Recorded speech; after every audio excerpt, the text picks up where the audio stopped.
विशिष्ट समाजसेवी तथा पछुआ वर्ग मानक नेता स्वर्गत दामोदर दासଙ୍କ षष्ठ श्राद्धवार्षिकी एवं तांको सहधर्मिणी स्वर्गत वीणापाणी दासଙ୍କ पंचम श्राद्धवार्षिकी गुरुवार अनुष्ठित हो जाइछि। सासंग जगन्नाथपुर पाटणा स्थित बासभवन में आयोजित शोकसभा मुख्य अतिथि भाव रेमुणार पूर्वतन विधायक सुधांशु शेखर परिड़ा जोगदे स्वर्गत दामोदर दास आदिवासी पछुआ वर्ग मानक हक पाई जो भड़ी लड़ई करुथिले ताहा वास्तव में समस्त मन रहिबो बोली से उल्लेख करथिले। स्वर्गत दासଙ୍କ ज्वाई सत्यनारायण सेठी अध्यक्षतार अनुष्ठित शोकसभा जिला परिषद सभ्य बनलता सेठी, पूर्वतन सरपंच दिलीप जेना, बीजेडी पूर्वतन पंचायत सभापति द्विजेन्द्र दास, समाजसेवी रमेश दास, आईनजीवी रवीन्द्र सेठी प्रमुख उपस्थित रही स्वर्गत दासଙ୍କ प्रतिमूर्ति में पुष्पमाल्यार्पण करने सह स्मृतिचारण करथिले। पुओ सरोज कुमार दास, झील मीनाक्षी सेठी, मानसी दास, रंजिता सेठी, गोपीनाथ सेठी प्रमुख उपस्थित रही समस्त कार्य सक्रिय सहयोग करथिले। सासंग एवं आखपाख अंचल बहु लोक सामिल होइथिले।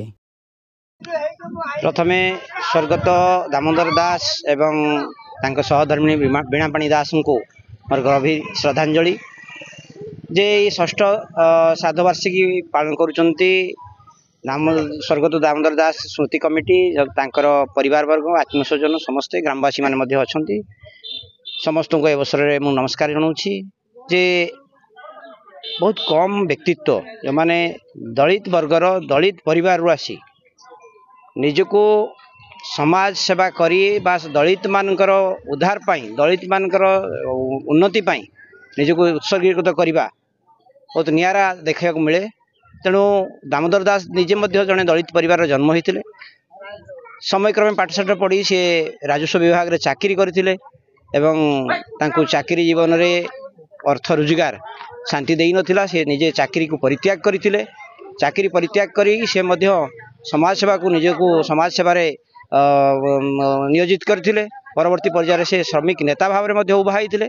तेणु 1948 मसीह ये जगन्नाथपाटणा भली एक माने निर्विच्छिन्न अंचल जो डेवलपमेंट नथिला से गाँव रे से जन्म होते एवं ता परवर्ती पर्यायर से जड़े युवक है चाकरी छाड़ी तापर समाज सेवा करी श्रमिक नेता है परवर्ती पर्यायर दलित मानकर किभली डेवलपमेंट हम जगन्नाथपाटणा सहित सासंग ये अंचल किभली डेवलपमेंट हम से दिगरे से प्रयास करछंती।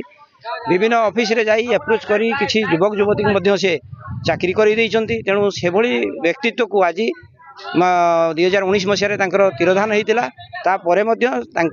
गाँ भूली ना आज जगन्नाथपाटणा ग्राम झुरुची एवं आत्मस्वजन झुरुंट आज माने सी नहांती सत कृति आज स्मृति होकर रही से स्मृति के आज समस्ते मन पकाउछु। तेणु अमर आत्मार सद्गति कामना करुच्ची परिवार वर्ग आत्मस्वजन को आपको मुकाबला करने प्रभु जगन्नाथ सदैव हूँ ये प्रति गभीर श्रद्धांजलि जनाऊँ।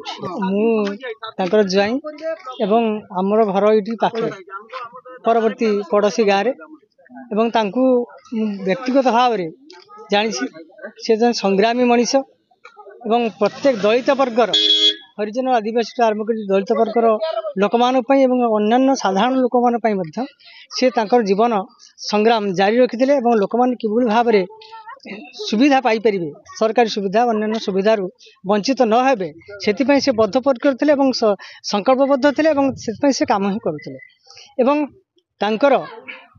वियोग रे आज ये श्रद्धांजलि उत्सव तो पालन कर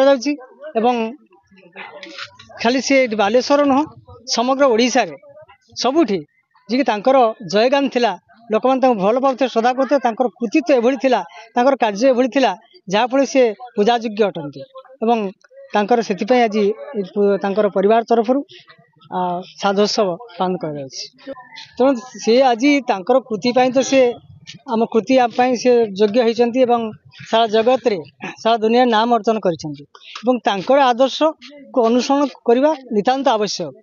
जदि आज समाज रे से भली नैतिकतार अभाव रहुची प्रत्येक लोक जन सेवक न सेवक होना आज जे शासक स्तर में अच्छा सरकारी ऑफिस में बड़ उच्च पदपदवी अधिष्ठित अच्छा से शासक भाव रही शासक टी जन सेवक हवा दरकार सेवक मनोभाव नेले से कार्य सफल हो पार।